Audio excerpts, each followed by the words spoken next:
The Well of Hope. In the tranquil village of Anandpur, nestled beside the gentle flow of the river Kaveri, lived a young woman named Priya. Priya was known for her kind heart and her unwavering belief in the goodness of people. Her neighbor, an elderly woman named Leela, was quite the opposite. Leela had seen much hardship in her life and had grown cynical, often complaining about the world and its inhabitants. Anandpur's lifeline was its ancient well, a source of cool, sweet water that had sustained generations. One scorching summer, the well's water level began to drop precariously. Panic rippled through the village. People started hoarding water, and small arguments erupted over who deserved more. Leela, with her usual pessimism, declared, "This is it. The well will dry up, and we'll all suffer. No one cares about anyone else here."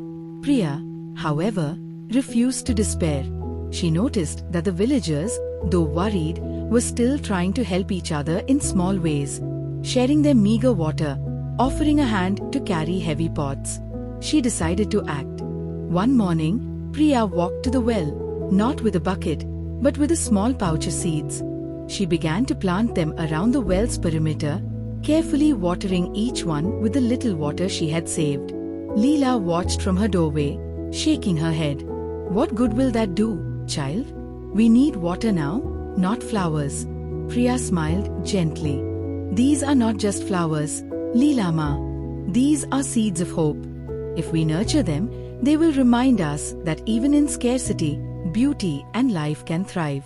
Her optimism, quiet but firm, began to spread. Inspired by Priya's quiet determination, a few other villagers joined her. They started clearing the overgrown path to the well, ensuring everyone had easier access.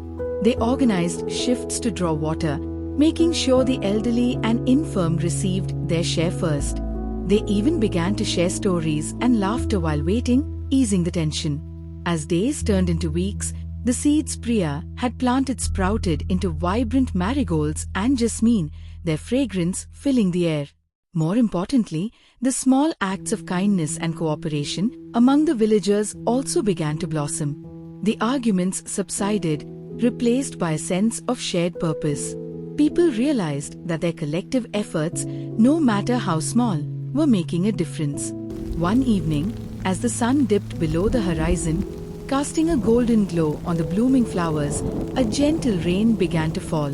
It started as a drizzle, then grew into a steady downpour, rejuvenating the parched earth and, slowly but surely, refilling the ancient well.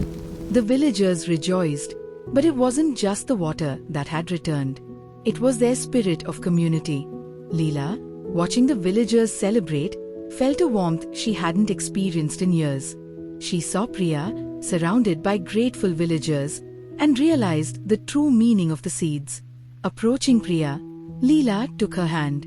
"You were right, child," she said, her voice softer than usual. "These flowers, they are beautiful, but the kindness you planted in our hearts, that is the most precious harvest of all."